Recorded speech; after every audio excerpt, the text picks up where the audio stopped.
I'm Louise Richards from the Nicaragua Solidarity Campaign Action Group, and I'd like to welcome you to this evening's webinar. As we know, the webinar is taking place at a very difficult time as the world faces a global pandemic.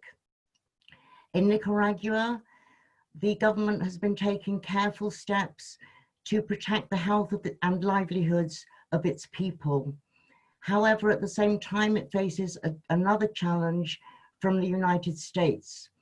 The United States, with over 100,000 deaths from COVID-19 and rising, is continuing its hostility and aggression towards Nicaragua in an effort to destabilize the country and instill fear in its population.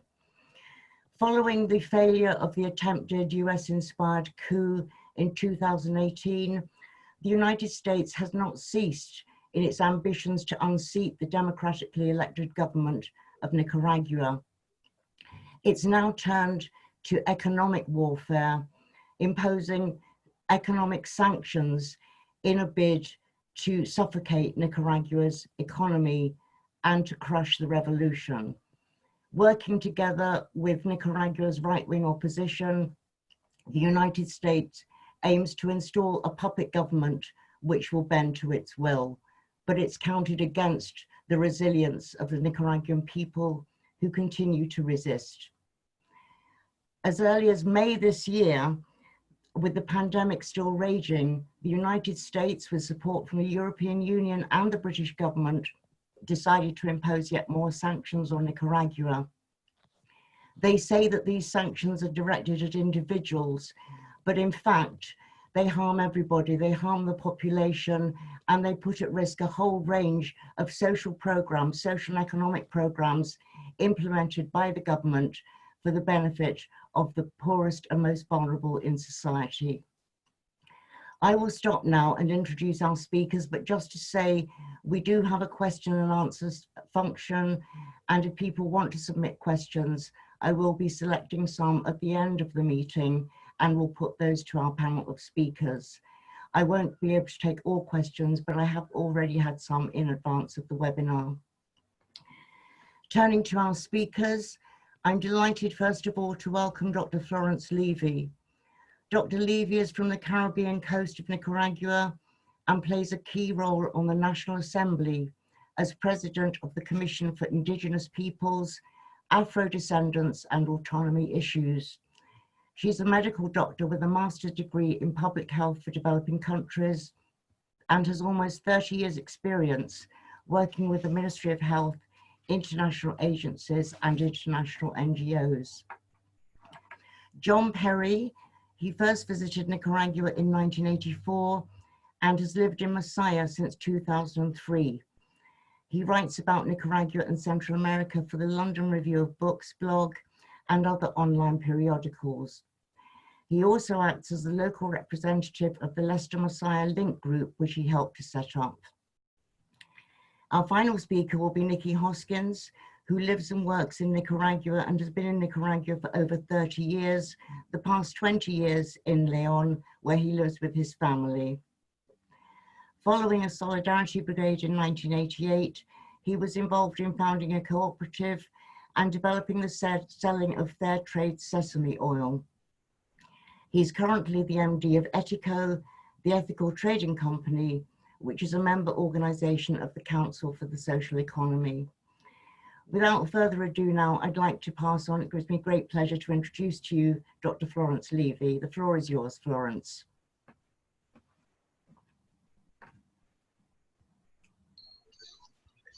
Good afternoon for us and maybe good evening for others. First of all, I would like to say thanks to the solidarity and the love that they have always expressed for us as Nicaraguan. And this is one of our biggest strengths, friends like you all around the world. Nicaragua has a model promoted by the government that is a very participatory model. And it has the center of it is the human development. And it has no exclusion, it doesn't distinguish, it's for everyone. All of us have rights and all of us benefits from the results of the implementation of this model. This model is based on the confidence that we as the people of Nicaragua have in the Sandinista front party and the wisdom that our commander, Daniel Ortega, have shown to us to defend and promote the interests of the poor. And it does it in even difficult times like the one we are living today. All of this trust doesn't come more than from our history. We had to confidence and trust in a government that defended our rights and the right of our people and give us a very proactive role as Nicaraguans to be able to participate in the development of ourselves and our country. So today, as you were saying earlier, Luis, we are living under economic aggression. And we know when we are clear that this is something imposed unilaterally by the United States government. And we have some right-wing parties in opposition, but we know that what they really are doing is misinforming and using this to commit misinformation terrorism. And they carry this out throughout media in all different countries. Today, this is an opportunity for us to really share what are the measures we are taking in Nicaragua as government to face the coronavirus. But one thing we need to be aware of, what is the context of Nicaragua?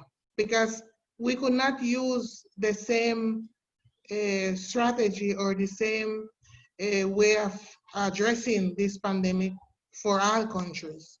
Nicaragua, we have to be very, very clear that we are one of the second poorest country in Latin America. So we need to have an approach that bring about a balance between the pandemic and also our economy. The policy is based on the fact that we have 40% of our population living in the countryside, and 80% of the urban workers belong to the informal sector. Nicaragua's position then is, not to choose between public health and economy, but is absolutely necessary for the benefit and the health of our society to look for a balance between all policies. So Nicaragua has been preparing to fight this against this pandemic that we know have been really bringing a lot of sorrow and pain for many families around the world, and even in our own country, in our own neighborhoods. So I must say that we did not prepare this year. We started around 13 years ago when the Sandinista government started building hospitals, started building more health centers, started contracting more health personnel. For example, we only in 13 years, the last 13 years, we have built 18 hospitals. From those hospitals, we have 1 departmental and 50 primary healthcare hospitals. But we also have 1,333 health posts distributed throughout the country. Our personnel was increased from 2006, we only had 22,083 health workers. Today we have 36,659 health workers. We didn't have more than 50 maternity homes. Today we have 178 maternity homes. And that has a direct impact on the decrease of the maternal mortality and infant mortality.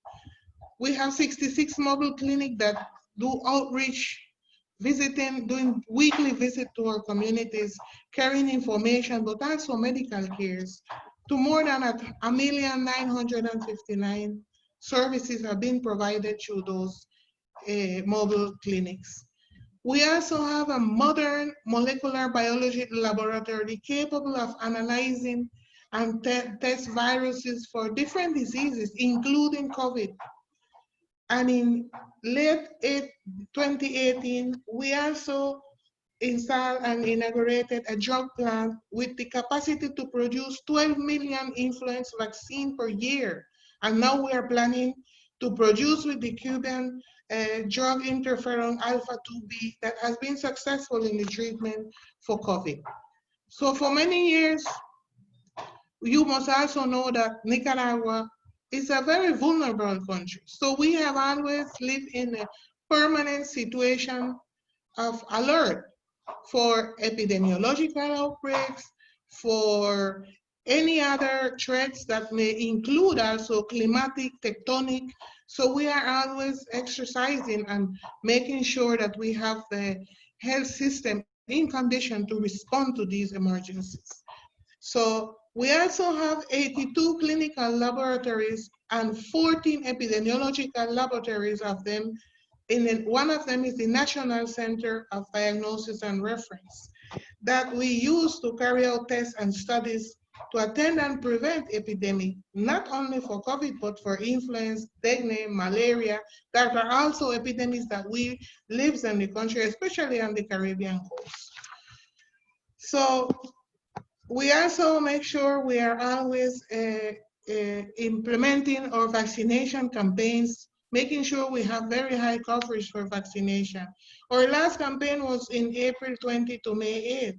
We make sure we apply more than 2 million doses of vaccine. We make sure we administrated more than 1,100,000 doses of vitamin A, antiparasitic treatment for more than 1,500,000. And we could say now that this is only possible because we were able to open more than 11,000 posts where people could come to have their vaccination. And the participation of more than 36,000 people, among them 14,000 health workers, but 18,000 are voluntary resources that come from the community because we have a community-based system. So now, from the outbreak was announced in Wuhan, China, immediately in January, we had a conference by the Ministry of Health to warn the population of the epidemiological risk and to communicate the first prevention measures.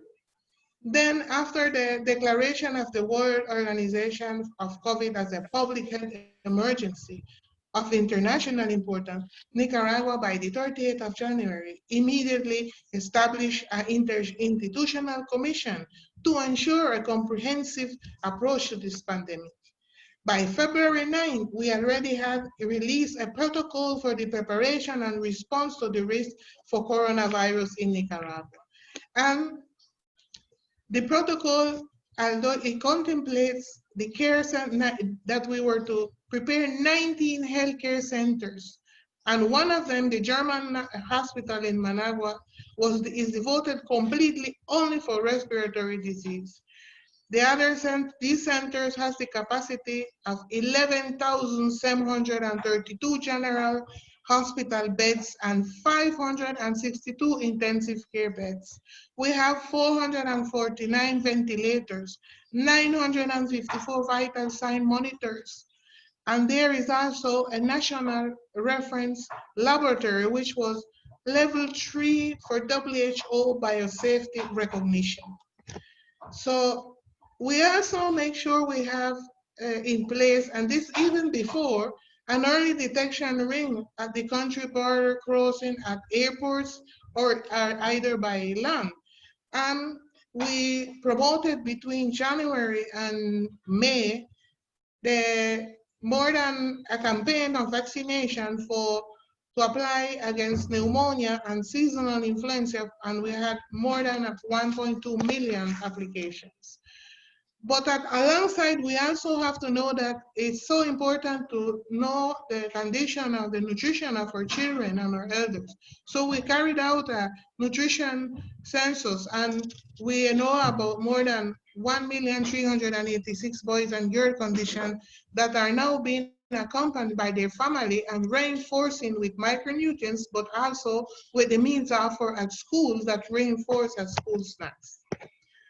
Likewise, we have 158,000 health volunteers that includes community health workers, religious leaders, teachers, traditional healers, because we are indigenous population and Afro-descendants all over the country, that we have our own traditional healers that were also trained in the 153 municipalities of the country. 50,000 visits were then held by them and the health workers, summing up by the 20th of May, 4,631,000 visits we did to each home in Nicaragua, making sure people become aware of the measures to prevent and protect, but also how to control in the case of the outbreak.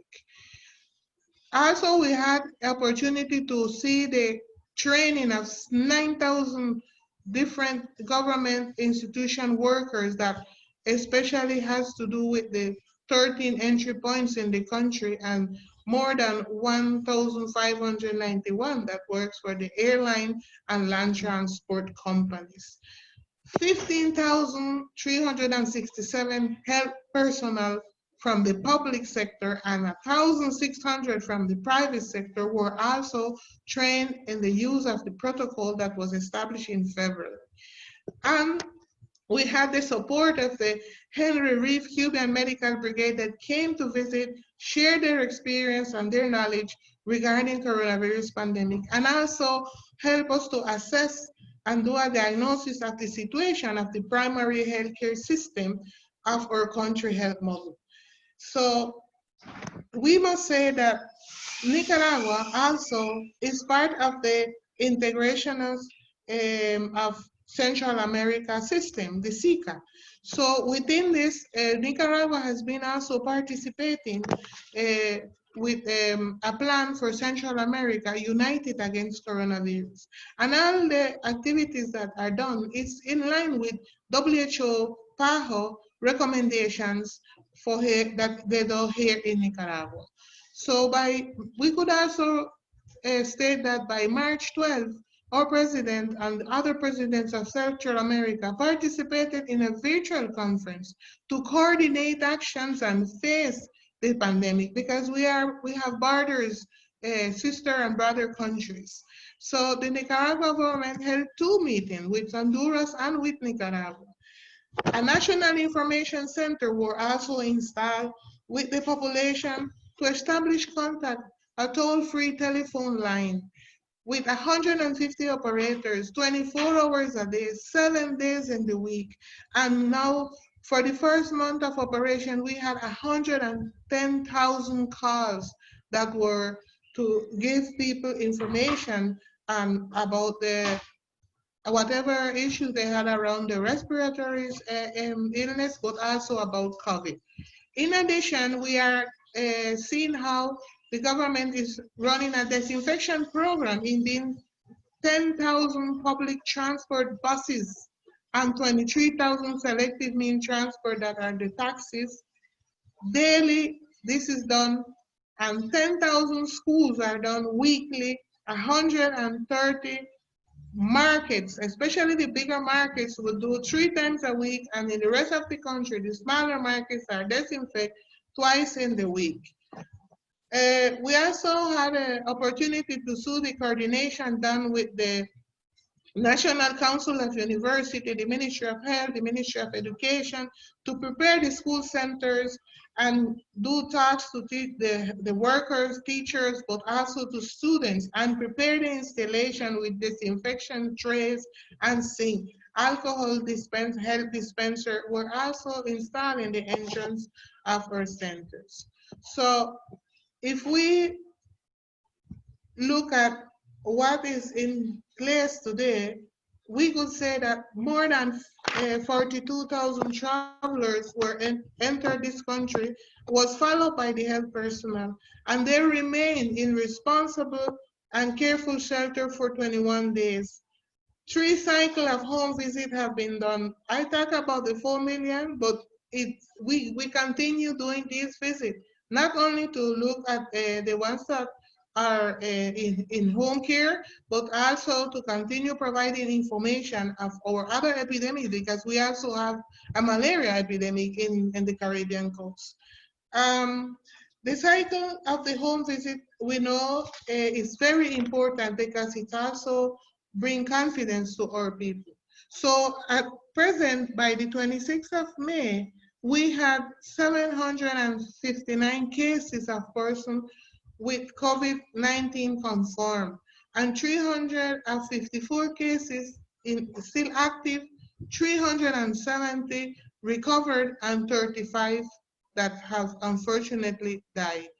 These reports are given weekly by the Ministry of Health, and this is the information we have to share. So Nicaragua is very confident of our health model because it's based on the principle of freedom. It's free of charge. It's in solidarity, in equity, and it assumes the principle that all should have access, and that is a comprehensive model that ensure continuity in the process of attention that we all need in times of an epidemic like the one we are living today with COVID, but also measuring, making sure that we mitigate the effects and the impact on our economy. Because in Nicaragua, the information I gave, if we don't go and work, we will not be able to eat, because 80% has to go and do their work every day because it's an informal sector. And if we talk about the other 40% of the population that I mentioned in the rural area, we are in our planting season now for April and May. We have a rainy season. This is the time when we start to plant. So we could not tell people to stay home. So Nicaragua ratified its confidence in the success of this policy, and it's based defending the health and life of our families and our communities with its active participation, because the community, we all see each other with our own responsibility. We don't think that it's only the responsibility of the government, but each one of us has a responsibility to protect, to keep social distance, to wash our hands, and to take care of the elders and the children in the homes. So with this active participation in the prevention of other disease, not only with this disease, but also we think that if we need to protect our family, our community, the local economy of our country, that will allow us to continue achieving the fight against poverty, and also for the human development of our country.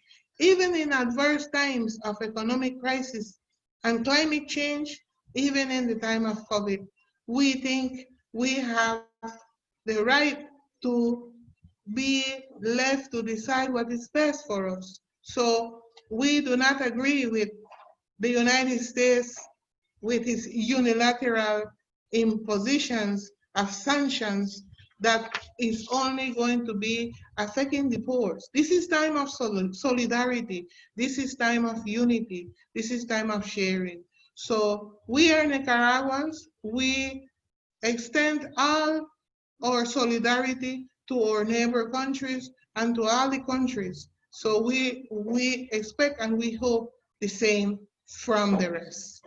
Thank you very much. Thank you very much indeed, Florence. As ever, very impressive to hear from you and to hear about the realities of Nicaragua on the ground today and the successful measures that you've been implementing in Nicaragua to tackle the virus. We wish you every success going forward and assure you that we'll continue to stand in solidarity with you. And I think it's very important that all of us spread the word about Nicaragua, which together with Cuba and Venezuela continue to be examples for the world. And that's in stark contrast to neoliberal governments around the world, which are failing completely to deal with the virus.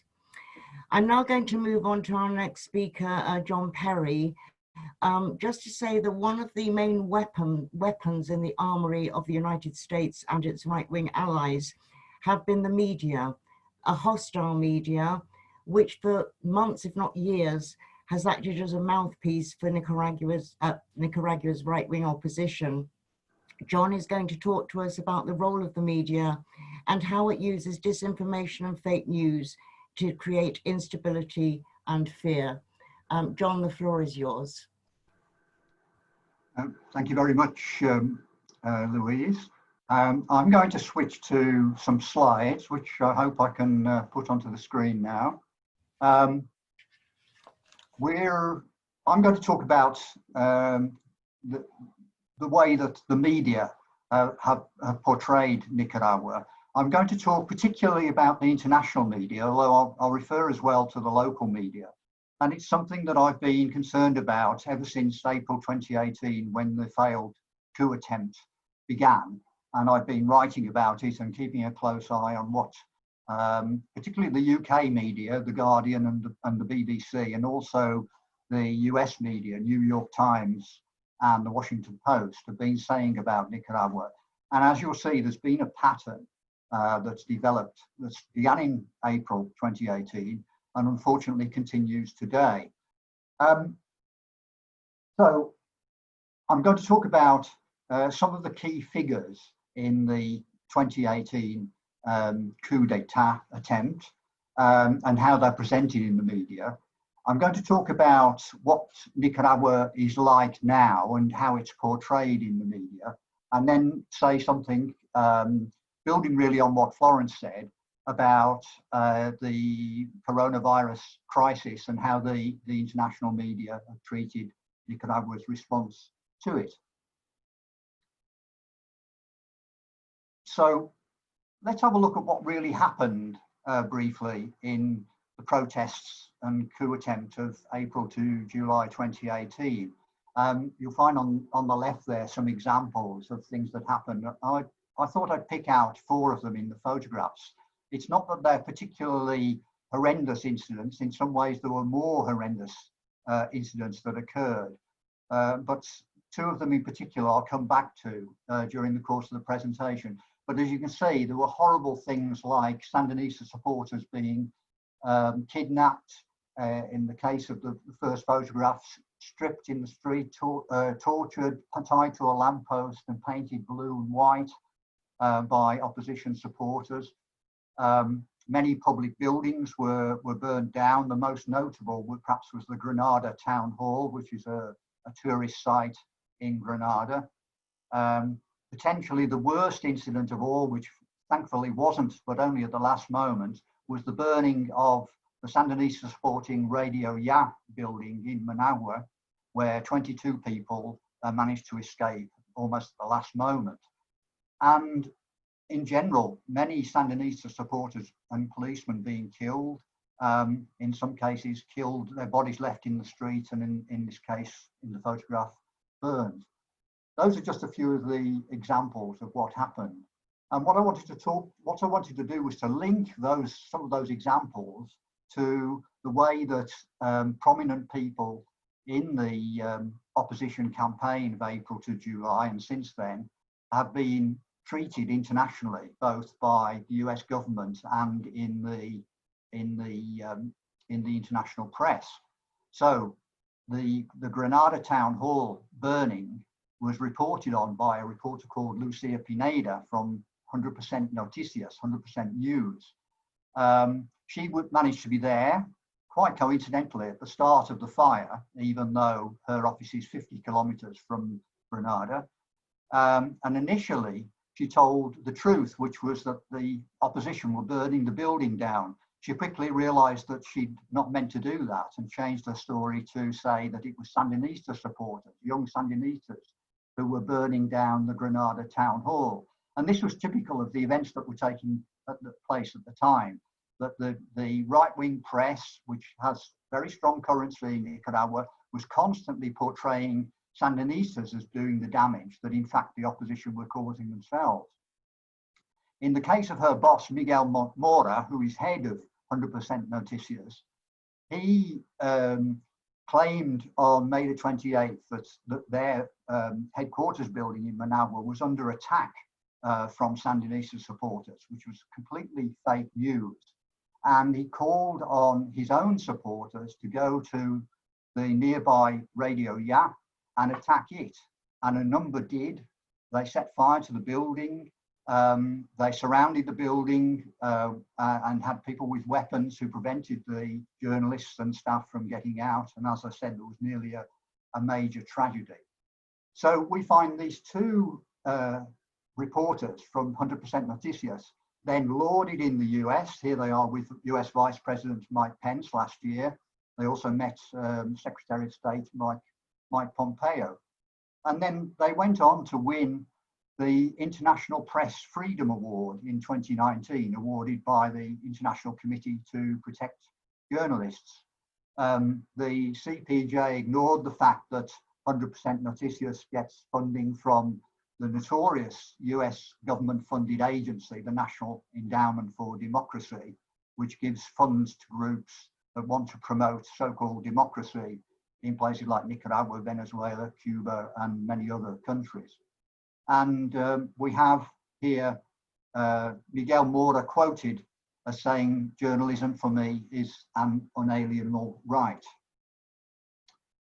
So going back to the way that, going back to the protests in 2018, the international media frequently say that up to 500 people were killed, or alternatively 350 people were killed. They imply that all of these were protesters and they were all killed by the government or its supporters. And in many cases, they claim that most of them were students, when in fact there were only a handful of students that were killed. The official death toll is actually 253, 31 of whom are known supporters of the opposition, and the rest were Sandinista supporters. 22 police were killed, one sadly in the photograph here, and many bystanders or passers-by or innocent people who were affected. And where were they affected? They were most affected by the roadblocks that were set up all over the country in the period May to mid-July. This is a map showing the roadblocks. The map was produced by one of the organizers of the roadblocks, Francisco Ramirez. And as you can see, they covered the whole of the Pacific side of the country, which is where most of the population lives. And the little inset map actually shows the roadblocks around Masaya, where I live. And Masaya was the city, or one of two cities, that was worst affected by these roadblocks. So what happened to these organizers of the roadblocks? Well, Francisco Ramirez has become a kind of champion for human and environmental rights, recognized by Amnesty International, by Global Witness, and often quoted in the international press. And so the crimes that were committed at the roadblocks, for which she has direct responsibility because she was in strategic control of many of the roadblocks, particularly in the center of the country, go ignored. And another character that appears, a rather minor character that appears in the international press, is called Father Edwin Roman. And he is the priest at a local church here in Masaya, San Miguel. He's been lauded by the BBC for sheltering anti-government protesters in his church in 2018, as if he was doing a humanitarian task. And he had a whole article about him in the Irish Times, where he was described as being a slim, soft-spoken man in his late 50s. They completely ignored his real activities during that period, April, May, June, July. One of the worst, one of the most horrendous crimes that he was involved in was in early July, when a police officer, Gabriel Varo Ruiz, was kidnapped at one of the roadblocks in Masaya. He was tortured for more than 24 hours. He was then shot and his body was dragged to one of the roadblocks. You can see it here, sadly, and then set on fire. Edwin Roman came along with two people from one of the local so-called human rights organisations that are also part of the opposition to try to clear up the remains and hide the evidence. So what's Nicaragua really like in 2020? Is it, as it's often portrayed in the international press, like on the left-hand side with police repression, media censorship, a dictatorship with little popular support? Or is it, or at least until the epidemic came along, an economy that's slowly recovering, people being relieved that we've said goodbye to violence, and a country where peaceful reconciliation is taking place? I think I live in the country shown on the right-hand side of the slide, but the international press gives the impression that it's really that on the left. Here's some opinion polls taken a few weeks ago, showing the Sandinista government still has 52% popular support, and the opposition has less than half that level of support. And when people are asked what they want the opposition to do, they overwhelmingly opt for the opposition taking part in the political process and negotiating with the government, taking part in the next elections, and don't want them to go back to the violence of 2018, the roadblocks and all that entailed. So here we come faced with this, this recent history to the epidemic and the current crisis around that. Now the international media are portraying Nicaragua as having no strategy to face the epidemic. Here's the BBC World News saying that it's ignoring the messages from public health experts, despite what Florence was just saying about all of the measures that Nicaragua has put in place. The government just a few days ago issued this 75-page white paper setting out its strategy. Its strategy had been in place, as Florence said, since January, but it felt the need to put it all down in one place to try to convince international opinion that there really was a thought-out strategy here. And it will be an interesting issue to see whether it has that effect. We have a problem fundamentally with the figures that are being quoted about the virus, as Florence said. Currently, as of this week, there are just over 700 COVID-19 cases in the country. But alongside these official figures, we get these figures that are published that look official from a so-called Citizens Observatory that gives figures twice a week. Here's one of the examples. Is now saying that there are over 2,600 COVID cases and more than 600 deaths. And it won't say who it is, who takes part in this observatory, and its data sources are extremely vague. But nevertheless, the international media, the BBC, CNN, France 24, the Wall Street Journal, The Guardian, Reuters, Associated Press, all quote these alternative figures as if they're official figures. And then we get even more exaggerated figures. Here's our friend Lucia Pineda of 100% Noticias again. In early April, she found an expert who was claiming that by early May, there would be over 200,000 COVID cases in Nicaragua with 23,000 deaths, which of course is completely absurd. But this is the kind of propaganda that's being put out locally and even repeated internationally. Then we've had a whole set of incidents about whether Daniel Ortega, the president, was in hiding, was in quarantine, or perhaps even had died, with stories taking place over a very short period of time in the New York Times, Guardian, Washington Post, and BBC.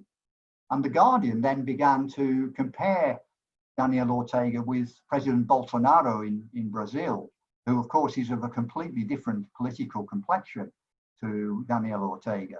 And 3 times the Guardian has done this inexplicably and in a rather gratuitous fashion.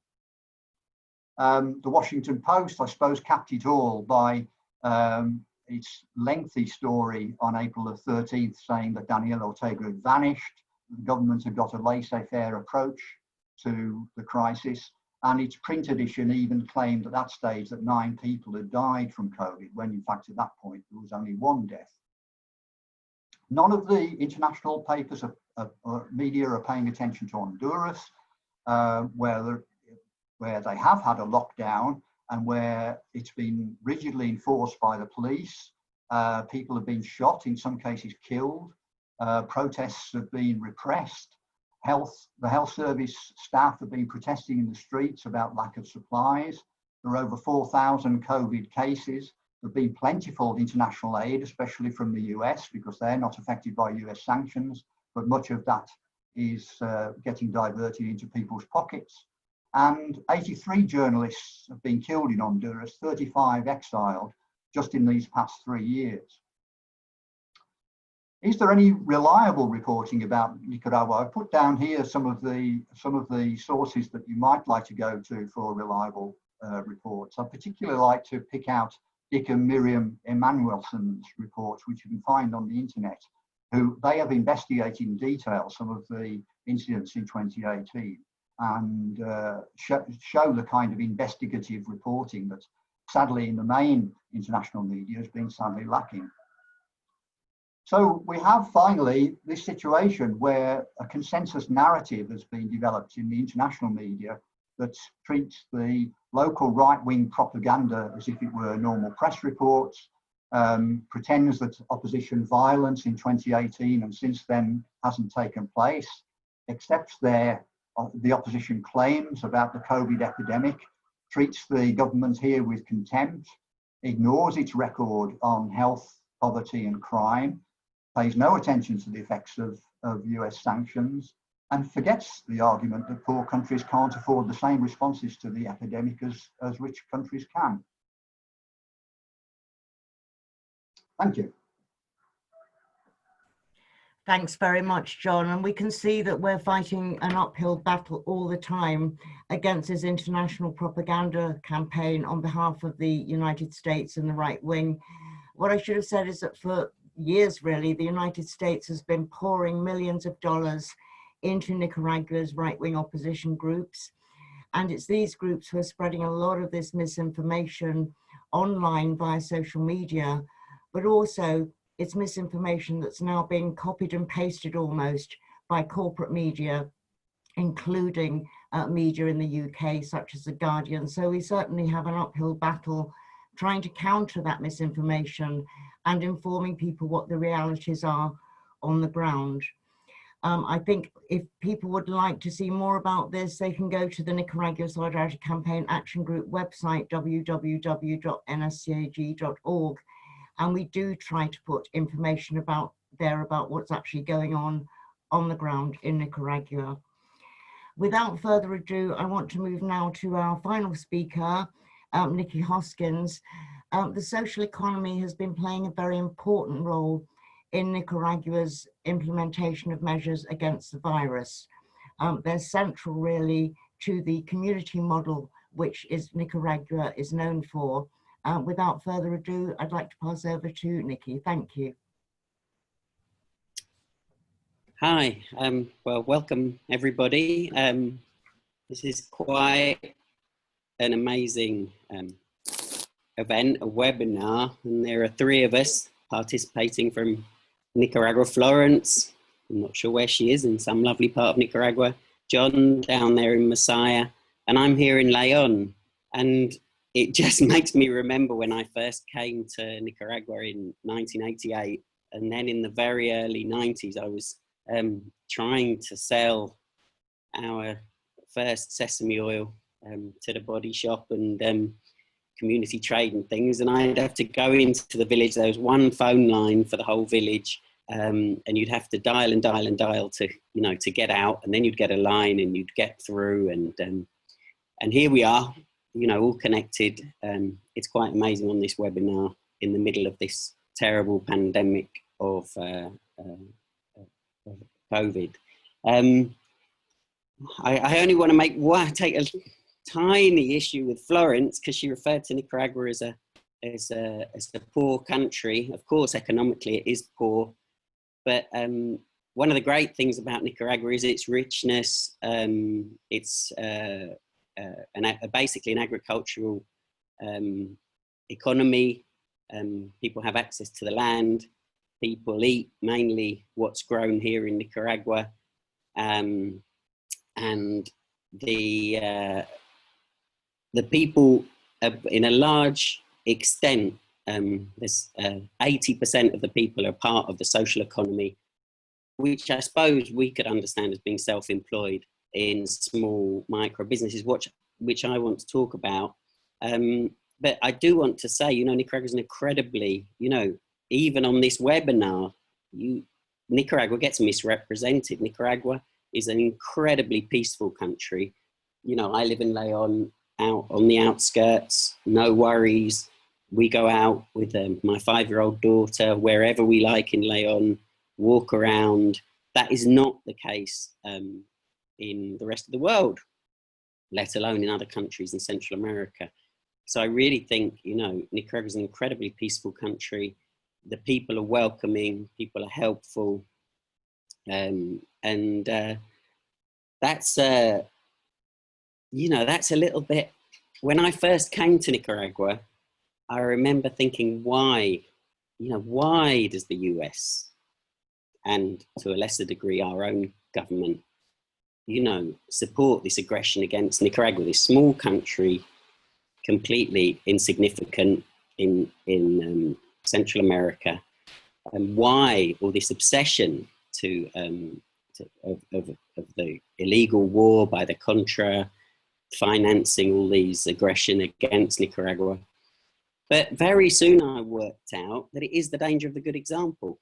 It is the danger that a country, in this case in Central America, can run its own affairs, be very successful, have land reform, have small farmers owning and working on the land, have vibrant rural communities, and have this incredibly resilient country, which then, in the 30 years I've been here, this resilient nature has seen it through incredible crises, political, economic, and now we have this health crisis. And so really, what I want to say is that, Florence talked about the preparedness, from a position of health, but Nicaragua is prepared for crisis almost by its nature, and it is resilient by nature, and it's a wonderful place to live. And and there's no flights, just so you know, there's 0 flights out of Nicaragua. We're here until this stops. I would usually be going to trade fairs, traveling around. We're here, and it's sometimes a bit embarrassing because our quality of life is still very high, very good. There's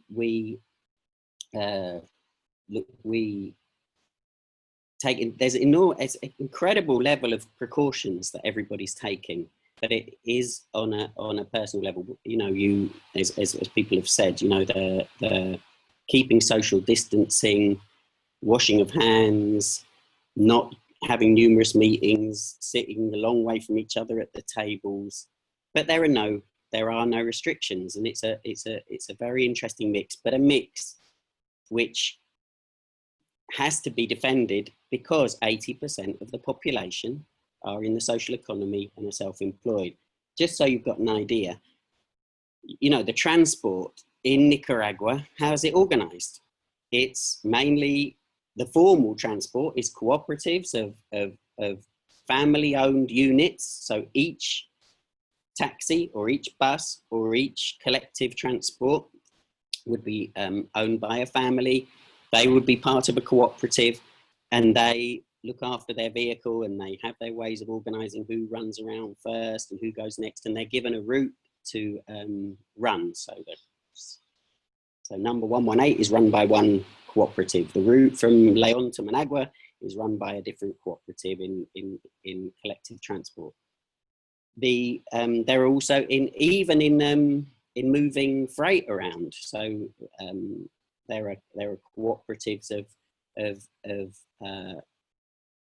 large-scale trucks moving products around. There is also private companies there. The transport sector is almost all the social economy. But then you've got all the little bicycles running people around, motorbike deliveries, the carretones, which are the guys at the market going around with a little truck that they push. You know, it's incredible. Then you go to the markets, like any markets all over the world, but the Nicaraguan markets are very special. You know, absolutely full of individual family-owned businesses of all sorts, everybody buying and selling from each other. And so when these international crises happen, the economy goes on. Of course, when a crisis like this with COVID happens, you're extremely worried, extremely concerned, as all of those people in the social economy are. And immediately there's incredible preoccupation with making sure that everybody knows the way that it's transmitted, the importance of washing your hands, the importance of not touching your face, the importance of face masks, where and when, and distancing, and that's absolutely active for people to be able to take their decisions. Then also, you know, the cottage industry is a lot, you know, it's vibrant in Nicaragua, in the crafts, in Masaya, where John is the center of a, you know, vibrant part of all of the craft goods that in Nicaragua, a lot of them come from Masaya. Tourism is often in the hands of small individual, small restaurants, small hotels. It's so shutting down the economy for a country, and there I see, you know, we have to take what Florence said, a poor country, even though I don't like using the word poor, because I think Nicaragua is a rich and wonderful country, but it does not have the resources to support restrictions and telling this 80% of the population don't go anywhere, don't move, because they live on a daily income. The majority of people go out every morning to make the money for that day. So it's a interesting thing. The other thing to understand, in a rural agricultural country like Nicaragua, the majority of food is grown and consumed here. Of course, in Nicaragua, you're looking at beans and corn for tortillas. You're looking at the fruits that they have. You're looking at the vegetables that are grown here. So again, through all these crises, there's never the food shortages that you see in other places. Not everybody's dependent on a supermarket for food. And the hoarding is not going to happen because people don't have the money to buy up everything, or the mentality of putting everything into a cupboard for the next 3 months. You know, that's not the mentality of Nicaragua. The mentality of Nicaragua is living day to day. And you are used to a certain amount of insecurity and being through crises. So now we're getting on to, you know, just to give, you know, I'm just trying to give a feel and the response and try and make sure, you know, what John said is so true. It's, you know, I got a little chat from somebody sending me an article in the Telegraph about Chinandega and how you know, a terrible death that was hidden. And anyway, I rang up everyone in Chinandega from our cooperatives. They said, that's absolutely ridiculous. The person's from Managua. Where did they get that? Where are their sources? And so I sent that message back. But what can you do? You can't confront everyone. And who are people going to believe? You know, the BBC, the Guardian, the Telegraph, or you know, if you keep defending, it's a real battle. So it is important to get the real message over. Just go. So you know, how has Nicaragua gone through all the crises? People just keep going, and in the co-ops, the ones I'm more involved with. So, for example, in the Sesame Cooperative that we work with, it is affected because shipments have slowed down because all of the establishments that sell the products for Body Shop and the burgers, where the sesame seeds go on top of the buns, they've all been shut, of course. But the cooperative has kept on working. It's shipped what it's needed to ship. Sometimes it has to go out through Costa Rica, other times through Honduras, other times through Corinto. We just had a container which was on its way out through Costa Rica. The borders got closed, and that same day it was loading, we changed it to go out through Honduras. The container went. Everybody's used to change and crisis and solutions, and so the country sort of works through all of this. Everybody, when you get to the cooperative, I get there in my vehicle, your wheels get sprayed down, you're immediately led to where you wash your hands, you have your face mask on, everybody's distanced now in the offices. Some of the employees are at home, working from home, others have taken holidays, and it all works. Everybody's asking, everybody's doing their tracing. Nicaragua, trace and track was from the first day, because Nicaragua is trace and track. Everybody, you know, everybody knows what the neighbours are doing. Everybody, you hear who's there, who's here, who's got a cold, who's sneezed. Everybody's trace and tracking, and people are isolating and self-isolating and suggesting that other people isolate. So the coffee cooperatives we're working with, coffee was a different story. People, actually shipments were brought forward. The buyers panicked that maybe the coffee wouldn't get out. Of course, people haven't stopped drinking coffee. The hospitality side has completely gone down, the restaurants, but sales of coffee in supermarkets have gone up, sales in coffee over the web have gone up. And so actually the coffee cooperatives have speeded up shipping. And again, people working from home, taking absolute precautions, solving problems, because there are problems. There aren't enough 40-foot containers because the 40-foot containers came from products from China. And 20-foot containers as well. I mean, there aren't enough containers. So what's happened is everybody's asking for the containers early. We've got about probably a 15-day delay in shipping. So everybody asked for the containers earlier, and things are moving. So I'm just giving a feel. And you know what we don't have is now the social economy is getting together. We're trying to come up with our own protocols. We've got cooperatives that are certified in food hygiene to the highest standard, and we're looking to take those standards and make a clear sort of protocol of how people should continue, how people should keep working through this crisis. And I'll give you an example. There's a little women's collective that produce cashews, and so we're ready. They'd actually stopped work and were idle. So what we're doing now is we know that the people in Nicaragua want cashews, need to eat cashews. It's a great healthy product. So what we're going to do, we're going to visit them. We're going to give them all of the protocols, all the materials they need, uniforms, masks, make sure that they have the space for hand washing. Where they used to have one shift, we will divide in 2 or 3 shifts, depending on the analysis the health and quality people do, to make sure everybody's distanced enough from each other. But then the idea is that we produce cashews. We then try to sell these cashews, and the idea we're implementing is, you know, trying to do that through some sort of home deliveries, using WhatsApp, using social media, using what's there, and then again this amazingly rich social economy to be able to go and deliver, whether it be a taxi, whether it be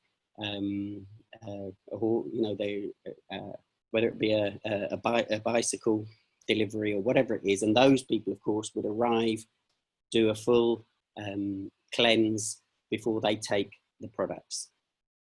Nicaragua is not going to stop. It carries on. It's been through many crises in these more than 30 years that I've been here. It's an amazing country. It survives and it goes on. And the sooner the US and its allies, which sadly includes the UK, stops trying to stop Nicaragua being successful and actually tries to understand what it is that's successful about Nicaragua and learn from countries such as Nicaragua, and I would mention Cuba as well there, of what they can offer to the world, the better. And I'll finish there. Thank you. Thanks very much, Nikki. Nikki, you really have shown, and all our speakers have shown, that really a better world is possible. I know I, for one, I can't wait till we're allowed to fly out of here and I can get on the next plane to Nicaragua and spend some time there. I have been a lot of times. We have excellent relationships with all the trade unions who've been working very hard, and we do continue our work, very important work, to support those unions and in solidarity with them. Solidarity is vital and really important at this time. I have got a few questions which I'll put to participants. They're sort of directed at individual members of the panel, but you can answer whichever if you want to answer the other ones, please do so. First for Florence, and this is from Ludi, who said that he's seen reports that deaths are likely, or cases of COVID-19 are likely to be rising in Nicaragua over the coming months. Is the government therefore likely to introduce any stronger advice regarding physical distancing and other conditions? For Nikki, from Francisco, what role do Nicaragua's social organizations, workers, campesinos, small traders, women, indigenous people, and others play in defining and steering the workings of the social economy? And for John, the corporate media narrative demonizes the Nicaraguan government as authoritarian, repressive, and undemocratic. How can this be deconstructed to counteract the pro-US propaganda? So, Florence, would you like to take the floor first? Okay. Yes, yes, indeed. I think when one has a pandemic like the case we are having in the world, and we know cases are going to start slowly increasing, and it's going to reach to a peak. So what we have been doing is monitoring, monitoring and making sure we are taking measures and increasing and reinforcing measures. So at this point, yes, we are really asking people like who really don't need to come to the offices, for example, could work from home. This is as public servants as well. And if we don't have any pressing issue, we don't need to have meetings. And if we do have meetings, we have to keep it down to the minimum amount of people, and we make sure we keep the social distance. But also, we have been reinforcing the information people need to have about COVID. And I think worldwide we know COVID is something that came to stay with us. We don't know for how long.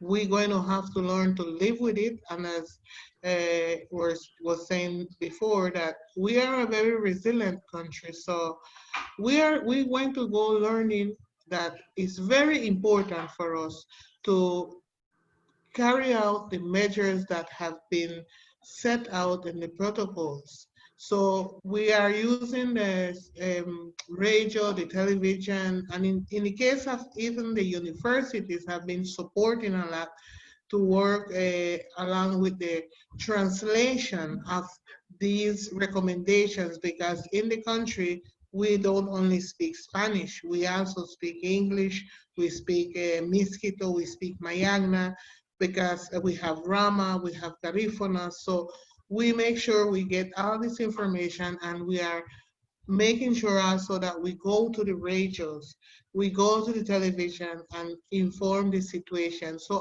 yes, when we see that it's increasing, we are saying we are reaching to the point where it's going to probably even increase a bit more, but it's our responsibility then, together with all the measures in place, to flatten that peak that we're going to have to see in, as an epidemiologist, I'm saying this now. So yes, we are reinforcing our measures in the country.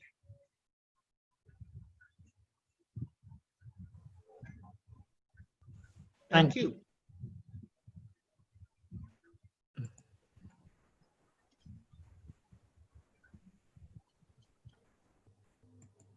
Thank you, Florence. Sorry I took a bit of time coming on then. John, would you like to answer the next question? Shall I repeat it, or are you okay? I think I'm okay. The issue really, I think, is it possible to change the line being taken by the international corporate media? I mean, the sort of thing that we've been trying to do is making formal complaints to the Guardian, writing letters to the Guardian. I'm a supporter of the Guardian, so I've written to the Guardian as a supporter of the Guardian. I've written to individual Guardian journalists that I know. In the case of the BBC, several of us at different times have made formal complaints. In the case of Amnesty International, we've both made formal complaints and we produced a very detailed report and critique of their last report about Nicaragua. And similar tactics have been tried in the US, and I have to say they've largely failed. I mean, I think the Guardian since April 2018 has probably by now produced about as many as 50 different news items about Nicaragua, and only one of them was mildly positive in the whole of that time. The BBC did one positive report about the development of the language for the deaf in Nicaragua, but apart from that has taken the same line as other media. And the New York Times, Washington Post, even the National Public Radio in the US, which you might expect to be better, Miami Herald, Los Angeles Times, but by and large taken this same line that Nicaragua's got a dictatorship, that so many people were killed by the government in 2018, and in the case of the current epidemic, that the Nicaraguan government is negligent. I think it was a very good step that the government produced its white paper this week. I think our task really is to work through the solidarity networks and try to erode these impressions, which obviously we won't succeed in doing on a widespread basis.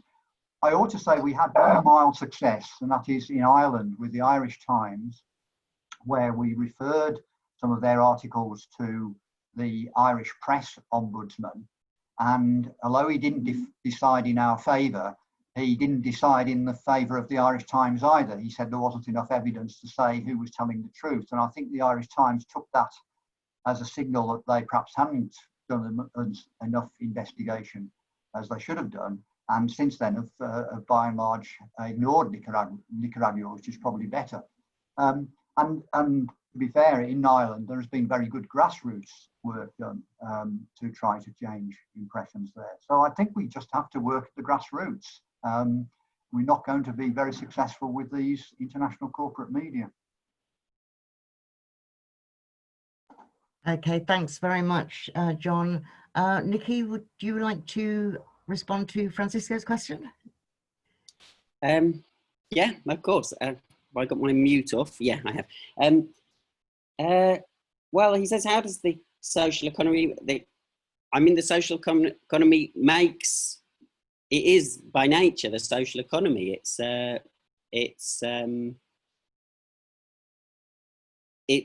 it's present all over Nicaragua in every sector of the economy almost. And I just want to say, when they said, will there be, more social distancing measures, which Florence answered, it's immediate. Every morning you get up and the Nicaragua trace and track, society where everybody talks to each other. You find out what's going on. Every morning you get up, how's it going?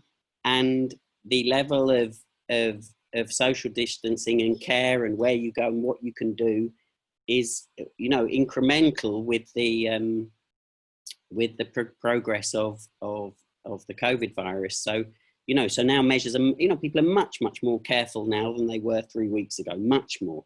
You see the vast majority of people with face masks. Now, the social economy, it sort of goes in hand with government because the government likes and supports the social economy, creates markets, creates spaces, allows the social economy to be on street corners, doesn't chase them away.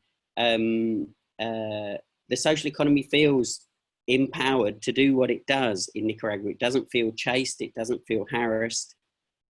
And then, of course, we have our formal structures, which I'm part of, which is the National Committee for the Social Economy, and we have the cooperative movement organised in the CONACOP. We have all of the art and crafts organised in CONIMI PYME, and they come together and they have very good relationships with government influence and give ideas for policy. But I don't think that's the interesting part of the story. The interesting part of the story is that Nicaragua really, the heart and the soul and the pulse of Nicaragua is the social economy, because the revolution gave the social economy a chance to survive and to thrive, and has defended that right. And that's what's so special about Nicaragua, and that is what's so special about so many parts of the world, if only we remember 2 or 3 generations back.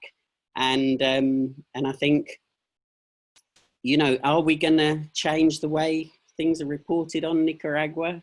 No. Is Nicaragua the example which tells us that the media is biased? Yes. Is Nicaragua the example that tells us another way is possible? Yes. Is Nicaragua the example that shows that a small Central American country can provide free healthcare and free education to its people, even though it has no real support from the World Bank or international lending agencies? Yes.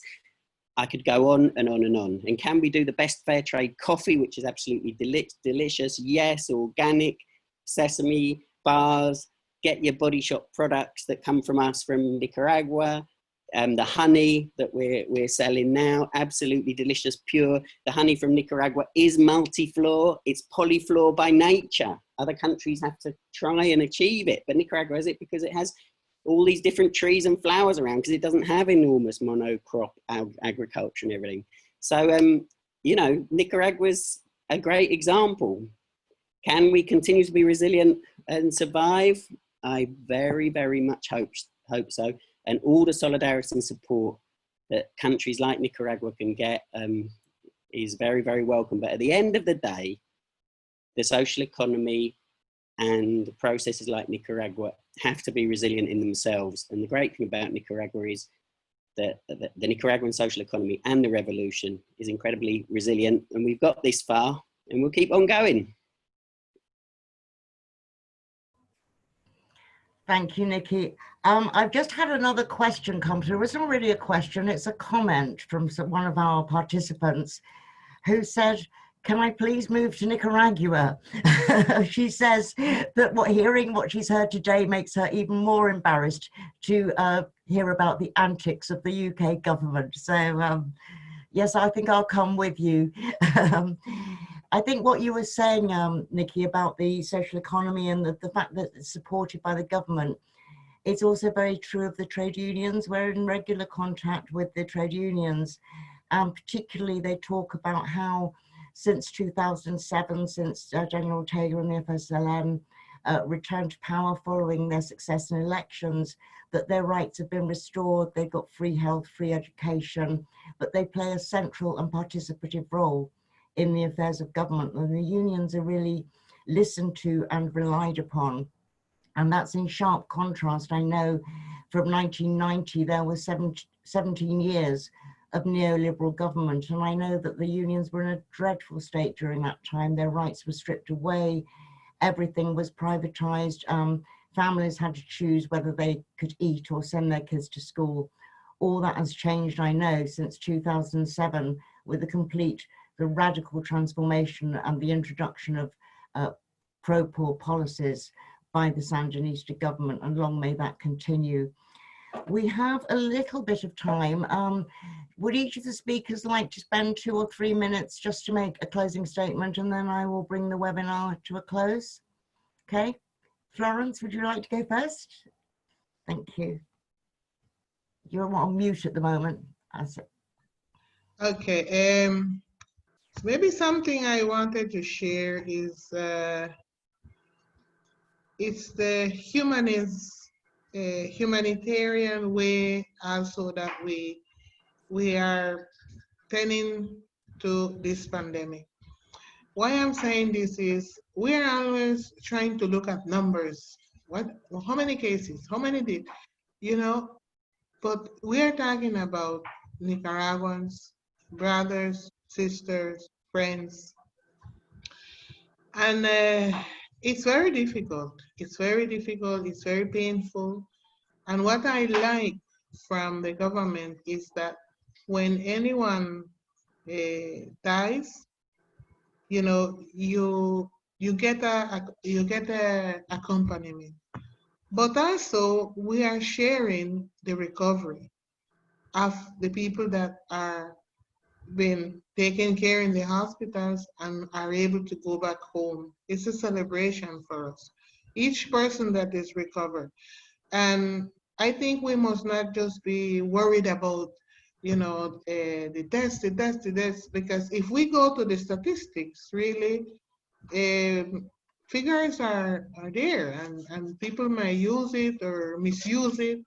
And if we look at the cases that we have unfortunately lost, a lot of them have other illnesses associated. And why we really put a lot of effort into the nutrition is because I always tell my people, the virus really doesn't want to kill us. The virus needs us to survive. But we also need to have a very good defense system.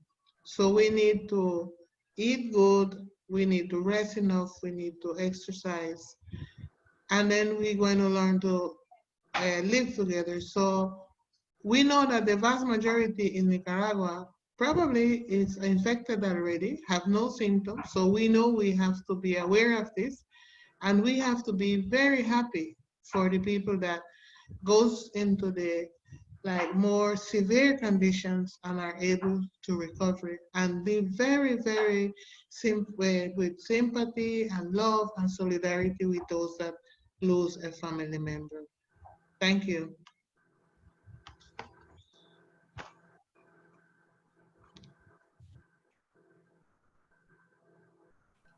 Thank you, Florence. John, would you like to say a few closing remarks? I think Nick has been excellent in showing the importance of the informal economy and picking out really one of the big differences with developed countries like the UK, where people can have the luxury of working from home, and you know, a lot of people are able to survive fairly happily in a lockdown situation. There are some other things that are unique that we've touched on, I think, about Nicaragua's position, even as a poor country that's got such a large informal economy. One is that it's suffering from US sanctions, so it hasn't been able to benefit from World Bank loans or Inter-American Development Bank loans. It hasn't had the same financial support that Honduras, its neighbour, has had, even though Honduras is a slightly more wealthy country. It's had far, far more support. Only this week, an extra $500 million in aid to Honduras for fighting the virus was approved internationally. In addition to that, it's still struggling with the economic recovery that it's trying to make after April 2018. April 2018 and those roadblocks I showed on that map did horrendous damage to the economy, and it's been recovering since July 2018, slowly and steadily. And this virus is now another blow. So it's really not in the ideal position to face the virus. And finally, I suppose, unlike say in Britain, where the Labour Party, the political opposition, is trying to support the government, being critical of the government, but basically supporting its efforts to combat the virus, here the opposition is actively using the virus as part of its campaign. So it's almost as if the opposition wants as many deaths as possible and to exaggerate the impact of the virus as much as it can, as you saw from some of those points of propaganda that I showed. So these are some of the crucial differences that apply to Nicaragua and make international solidarity so important. Thank you, John. Nicky? Yeah, I think just to start, I think the politicization of this pandemic is absolutely dreadful. And, you know, there's not really words to say how you should treat somebody who sees this pandemic as a political opportunity. It's very, very sad. And just one more sad occurrence, you know, to stack up about the way Nicaragua's been treated. But on the other hand, you know, when I came to Nicaragua, I go back to where I started. When I came to Nicaragua, I was 19 years old. You know, what is it significant? What happens in Nicaragua? I think the real answer is that, you know, why has Nicaragua been so terribly attacked throughout these 30 years at every crossroads? You know, saying there's no meddling in politics is absolutely ridiculous. If you're here in Nicaragua, you know the US absolutely meddles in politics and tries to influence the result of elections in the country. You know, we're talking about the 2018 crisis. I mean, there was support from outside Nicaragua to destabilize and to damage the economy of Nicaragua. Now we have this pandemic, and as John so rightly says, El Salvador, Honduras just hold out their hands, and the international lending agencies throw money at them to carry out their lockdowns, you know, repeating the way Europe's reacting. That's not going to happen with Nicaragua. Nicaragua, I don't imagine I'm going to wake up tomorrow and read the headlines, 500 million approved to Nicaragua to support its COVID response. Are Nicaraguans worthy of support just like Salvadorians, just like Hondurans? I think they are. Do we live in a world where we're all equal? I think we do. Does Nicaragua have something to teach us? Yes, it does. And what it has to teach us over this whole history is that we can determine our own lives and our own futures. And Nicaraguans can set up a small business. They can have a little shop in their house. They can get a little bicycle and start wheeling people around. They can form an agricultural cooperative and export coffee. They can find out that their coffees are some of the best in the world and achieve, have cupping labs to be able to know exactly the quality. They can run their own sesame processing plants. They can have their own little honey plants organized in a little collective of women where that barrel of honey comes out from small farmers. Sorry, no, those cashews, sorry, comes out from small farmers, and then the cashews processed in a great way by a little collective of 12 women. You know, what would the UK be like if we were unleashed to really, use our abilities to influence our own futures? So, you know, I don't think the corporate world is a future. I don't think the corporate world is going to look after the environment. And, you know, and I think Nicaragua, the question is, what would have happened in Nicaragua if there wasn't the external aggression over these 30 years? We talk about resilience and survival, but what we're not allowed to talk about is the results of a country like Nicaragua trying to run the country in favor of the poor and the people who most need it. What would happen if you were given international support for a model like that? And I think that would be incredible. Will we get there? I don't know. Should we worry about it? No, we should get on with our own lives and what we're doing and what we can manage, and take the example of the incredible resilience, peacefulness, and happiness of and the quality of life that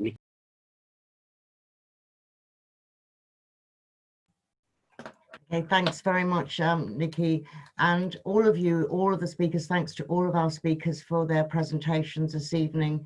Been absolutely inspiring. And for those of you, well, even if you haven't visited Nicaragua, go again.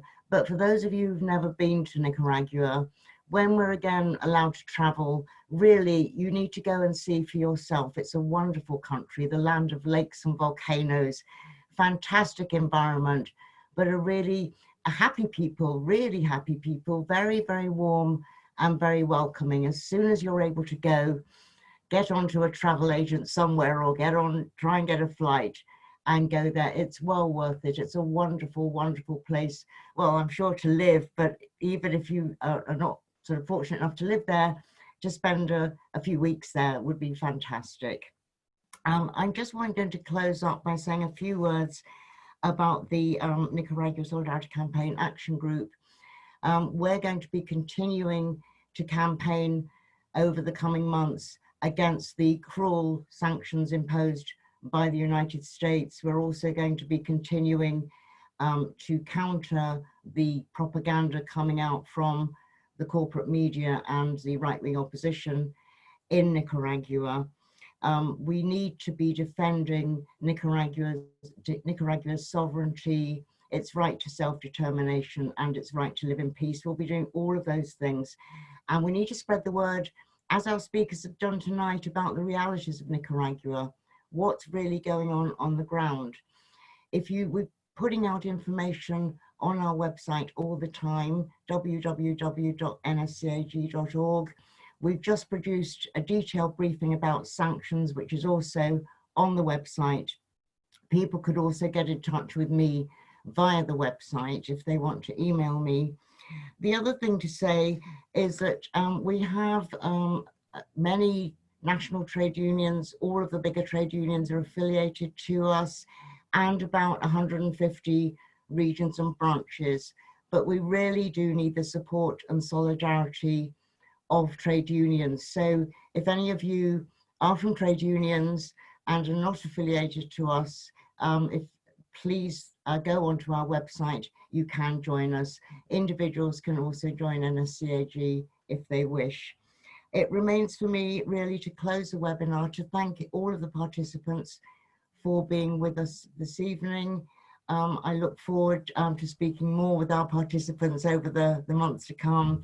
And thank you again. You've been really excellent, and we really do appreciate your time and your input. Thank you. Good night, everybody. Have a nice evening. Thank you.